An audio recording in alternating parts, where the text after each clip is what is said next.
Bonjour à tous, j'espère que vous allez bien. Je suis contente de vous retrouver. J'espère que vous ne trouvez pas le temps trop long. En tout cas, si vous ennuyez, vous pouvez faire des maths, hein. Ça fait du bien. Alors, je vous invite à un corrigé oral de l'exercice avec 8 questions que je vous ai postées sur Pronote. Je suis contente de vous lire, hein. Ça fait plaisir de vous voir. Je suis contente également d'avoir des retours, que ce soit sur les vidéos, que ce soit positif ou négatif, hein. Je suis là pour progresser avec vous. Moi, mais j'ai beaucoup de progrès à faire dans la technologie, dans l'enseignement à distance. En tout cas, si vous m'aidez, je prends. Voilà. Par exemple, me dire que les liens que je mettais sur Pronote ne fonctionnaient pas, ça me rassure un peu, puisque certains élèves ne vont pas sur YouTube pour voir les vidéos. Donc si le lien ne marche pas, c'est un peu logique. Et ensuite, rechercher des vidéos dans une liste de vidéos, c'est pas forcément évident. Voilà. Donc si vous êtes là, c'est que tout va bien. Donc nous allons démarrer le corrigé. Qu'est-ce qu'une fonction affine? Donc on démarre tranquillement par des fonctions du cours. Bien maîtriser le cours, ça permet d'avancer. Donc c'est une fonction qui est définie par une formule du type a fois x plus b.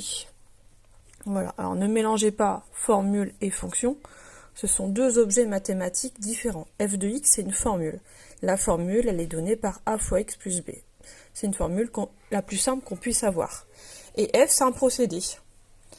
Et le procédé ici consiste à prendre un nombre x, à le multiplier par a et à lui ajouter b. Donc on a bien deux notations différentes. Deux cas particuliers, ça dépend des valeurs de a et b. Dans le cours, c'est très bien écrit. Si a est égal à 0, dans la formule, il ne reste que b. Donc on dit que la fonction est constante sur R. Si au contraire, c'est l'autre qui est nul, c'est-à-dire b est égal à 0, il vous reste dans la formule a fois x, on parle d'une fonction qui est linéaire. Alors, quelle est la représentation graphique, chose qui n'est pas demandée, pour chacune de ces fonctions? Si vous avez une fonction constante, la représentation graphique de cette fonction sera une droite horizontale. Voilà. Donc voilà plein de fonctions constantes qui sont représentées. Si vous avez une fonction linéaire, la courbe c'est forcément une droite, on va le dire tout de suite après, et elle a la particularité de passer par l'origine du repère. Donc voilà, plein de droites possibles qui passent toutes par le point qui est l'origine du repère. Exemple, on a une fonction f qui est définie par moins 7 plus 5x. Que peut-on dire de la courbe CF de cette fonction? Alors faites attention à ne pas mélanger le vocabulaire. Là, on attend tout simplement de me dire la nature de la courbe. Donc la courbe, c'est une droite. Voilà. J'ai lu droite croissante, ça ne se dit pas. L'adjectif croissant est utilisé pour qualifier les fonctions et pas les courbes. Donc la courbe, ici, c'est une droite. J'écris mais encore parce que cette droite a deux propriétés.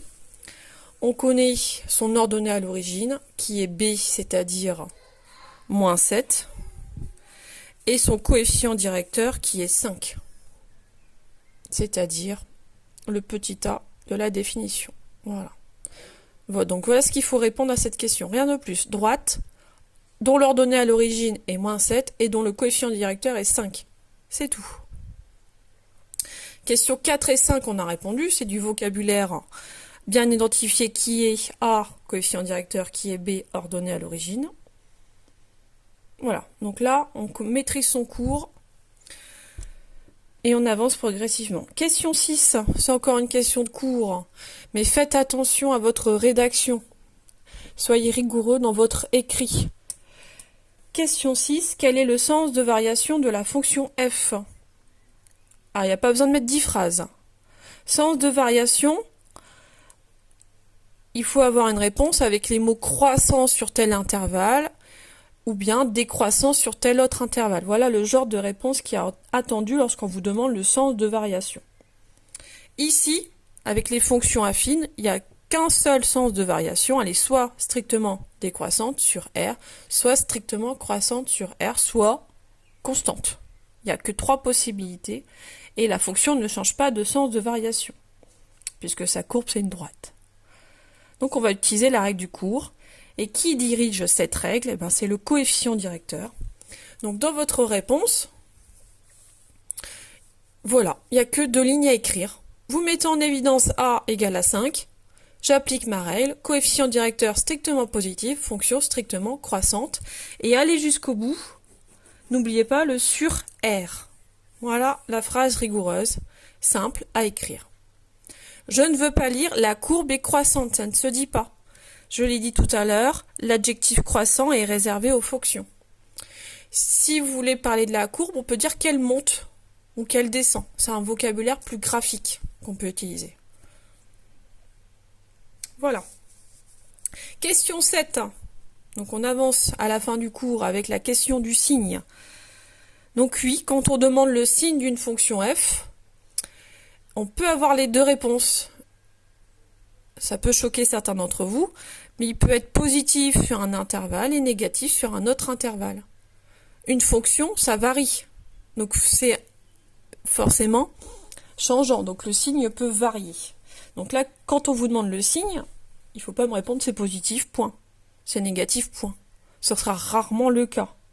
Cette réponse, elle est valable pour des nombres réels. Si je vous donne quel est le signe de 5, ah, c'est positif, point.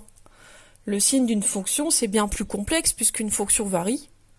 Donc pour connaître le signe d'une fonction, il faut connaître le signe de toutes ces images.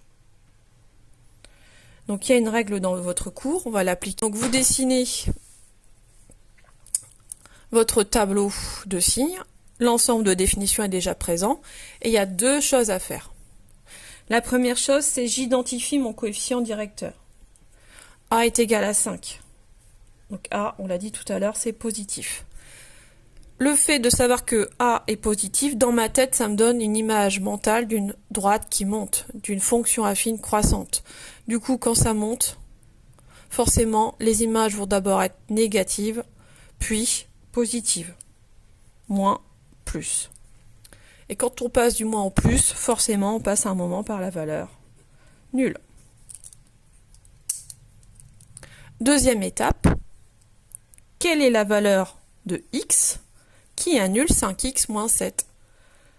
Certains se souviennent de la formule moins b sur a. Pourquoi pas? Moi, je préfère résoudre ma petite équation du premier degré. Ça me donne 5x égale à 7. Autrement dit, x égale à 7 sur 5. Ou encore en écriture décimale, 14 sur 10, c'est-à-dire 1,4. Et là, je mets mon 1,4. Voilà mon tableau de signes pour ma fonction.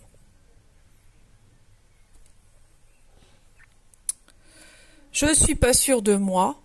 Je peux tout vérifier en traçant la courbe de cette fonction. Comment faire pour tracer la courbe de cette fonction? Donc je vous rappelle, la fonction affine est définie par la formule 5x moins 7. Donc vous avez 2 méthodes. Soit je place 2 points en calculant leurs coordonnées, soit j'utilise la méthode de l'ordonnée à l'origine et du coefficient directeur. Mon ordonnée à l'origine, c'est ici moins 7. Donc je place 1, 2, 3, 4, 5, 6, 7. Moins 7. Donc j'ai donc un premier point de ma droite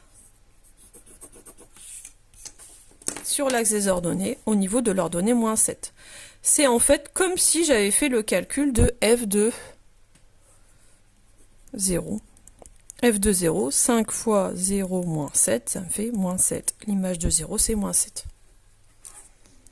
Ensuite, j'exploite mon coefficient directeur.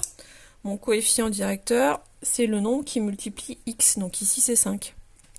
Je me souviens de la technique du coefficient directeur. À partir d'un point, ça tombe bien, j'en ai un. Je me décale d'une unité graphique. Donc faites attention ici, j'ai choisi une unité graphique égale à 2 petits carreaux.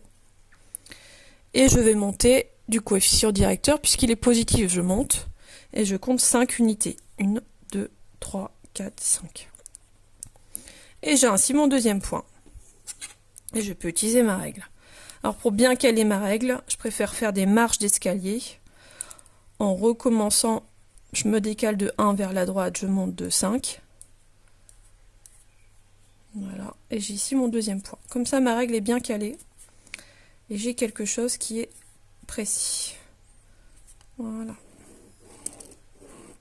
Voilà la courbe de ma fonction f. Si vous n'êtes pas à l'aise avec cette méthode, si elle n'est pas imposée à vous, vous calculez les coordonnées de 2 points. On a calculé l'image de 0, c'est moins 7, ça vous donne ce premier point A, qui appartient à la courbe de cette fonction. Et je peux très bien retrouver ce point. Je me suis décalé d'une unité, autrement dit, je me suis placé à l'abscisse 1. En partant de 0, ça me donne bien 1. Et l'image de 1, si je la calcule, 5 fois 1 moins 7, pardon, 5 moins 7 égale à moins 2. Et je retrouve ici mon ordonnée égale à moins 2. Donc j'ai le point B de coordonnées 1, moins 2 qui appartient à ma courbe CF. Voilà mon deuxième point. Les deux méthodes sont complètement valables. Alors est-ce que je retrouve les résultats précédents? Est-ce que j'ai dessiné une fonction qui était strictement croissante sur R? Bah volontiers, hein, forcément, les images augmentent quand X augmente. C'est bon. Concernant le signe, j'ai dit que c'était d'abord de signe négatif, puis de signe positif. Alors ici j'ai toute ma courbe qui est en dessous de l'axe des abscisses, donc je lis bien des images qui sont négatives sur l'axe des ordonnées. Ici ça s'arrête, j'arrive à l'ordonnée qui est nulle, et après je passe avec des images qui sont positives. Donc on retrouve bien l'ordre des signes, d'abord moins, puis plus. C'est bien ce que j'ai trouvé dans mon tableau de signes, moins, puis plus. Et cette valeur ici, 1,4, alors là, le graphique n'est pas précis, mais on peut quand même l'apercevoir, cette valeur. À quel endroit? Bah, c'est le passage du moins au plus. C'est en fait l'intersection de votre droite avec l'axe des abscisses. Ici, le point, en fait, il a pour abscisse 1,4. On n'aurait pas pu le lire précisément, on aurait lu peut-être 1,3, 1,45, on ne sait pas trop. Mais là, précisément, on sait que c'est 1,4 puisqu'on a résolu l'équation. Voilà, tout se retrouve sur le dessin. Donc si vous avez des questions, n'hésitez pas à me les poser. Soit je vous réponds directement via Pronote, soit vous attendez le lendemain que je vous réponde par un petit film ou par un petit document écrit. Tout dépend de la question. Voilà. Et on passe à la dernière question. Donc question la plus délicate, la dernière question du chapitre, qui est le signe du produit. Donc surtout, on ne développe pas. Si vous développez, vous allez avoir une expression avec du x carré. Et étudier le signe d'une expression avec du x carré, sans rien faire, c'est compliqué. On n'a pas encore les moyens de le faire. Il faudra attendre l'année prochaine. Là, l'idée, c'est de faire apparaître, d'exploiter les facteurs. Vous reconnaissez deux facteurs qui sont en fait du premier degré. Ici, on a deux fonctions affines en jeu pour constituer le produit. Donc séparément, on va étudier le signe de chacun des deux facteurs et ensuite on pourra conclure avec la règle des signes. Donc pour moins 7 plus 5x, on ne va pas refaire le travail, il a déjà été fait. On sait que l'ordre des signes c'est d'abord moins puis plus et ça s'annule lorsque x est égal à 1,4. Voilà. Donc là, j'ai besoin de faire plusieurs cas. Donc je tire un trait vertical qui va jusqu'au bout de mon tableau de signes. Maintenant, on est avec moins 6x plus 2. On n'a pas encore travaillé sur cette fonction affine, donc on y va. À côté du tableau, on va donner les deux arguments qui permettent de trouver le signe. Alors, premier argument, qui est A? Oui, c'est moins 6. A est négatif. Donc, quel va être l'ordre des signes? Votre fonction affine, vous la visualisez graphiquement, c'est une droite qui va vers le bas. Donc votre fonction affine est strictement décroissante sur R. Et pour décroître, il faut forcément avoir avant des images positives puis négatives. Voilà, je ne sais pas trop ce qui va se passer entre les deux, donc j'écarte assez mes signes pour ne pas être embêté par la suite. Et ma deuxième étape, pour connaître le signe de cette fonction affine, je dois résoudre ma petite équation, moins 6x plus 2 égale à 0. Autrement dit, moins 6x égale à moins 2. Et ensuite, x est égal à moins 2 sur moins 6. On simplifie, on obtient 1/3. Alors ce 1/3, faites attention, il faut le placer avant ou après 1,4. 1/3 c'est environ égal à 0,3, donc c'est bien plus petit que 1,4. Donc je vais le placer ici 1/3. Et j'ai un nouveau trait vertical qui me donne la valeur qui annule ma deuxième fonction affine. Deux nouvelles cases se sont créées. Sur la première ligne, ici j'ai une case vide. Vous, ça pourrait être celle-là. En tout cas, on ne doit pas douter du signe qu'on doit mettre dedans. On est avant 0. Avant 0, fonction affine croissante, c'est forcément le signe moins. On répète le signe moins qui est ici. Ici, j'ai une nouvelle case. L'ordre des signes, c'est plus 0 puis moins. Donc ici, je vais rajouter un moins. Voilà.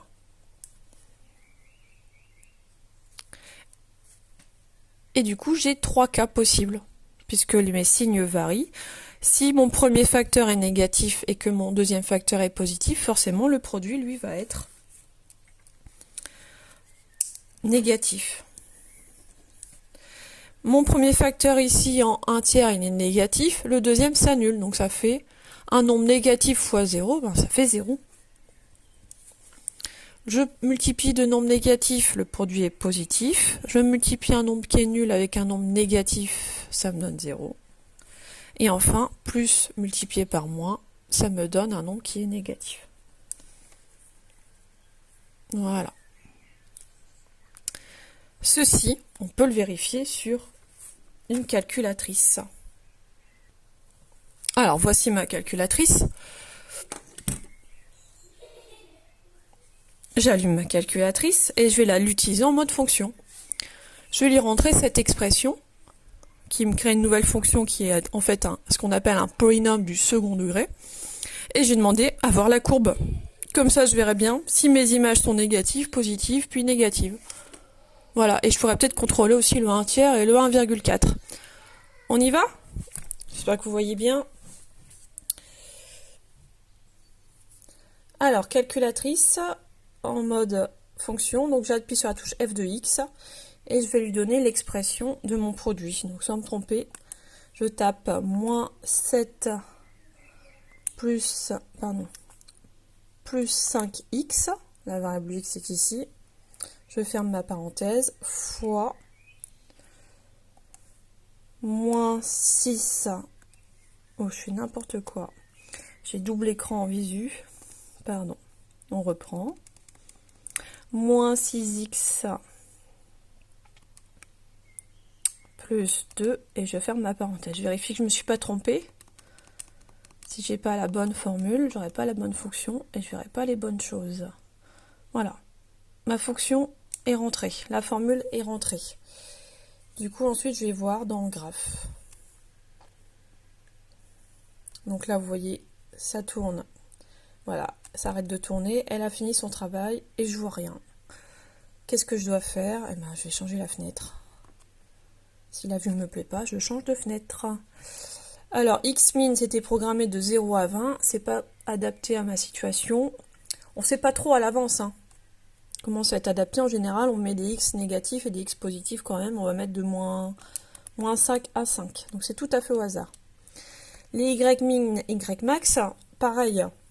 Ici, on a pas assez d'informations sur la fonction jeu pour savoir quelles sont les bonnes valeurs à mettre. Si on avait étudié les variations, si on avait le tableau de variation, on verrait la valeur maximale et la valeur minimum pour les ordonnées. Ça nous aiderait. Ici, on n'a rien, donc on y va un petit peu à tâtons. Je vais mettre les moins 10 et plus 10. Voilà. Et on retourne voir. Donc déjà, on voit bien les deux axes et on voit bien la courbe qui apparaît. Donc cette courbe, vous le verrez l'année prochaine, c'est ce qu'on appelle une parabole. Alors lorsque je regarde cette courbe, est-ce que l'ordre des signes est respecté? Au début, j'ai des images qui sont négatives. Oui. Ensuite, la courbe passe au-dessus, donc je lis des images qui sont positives. Oui. Et ensuite, je passe du côté négatif en dessous de l'axe des abscisses. Donc l'ordre des signes est bien validé.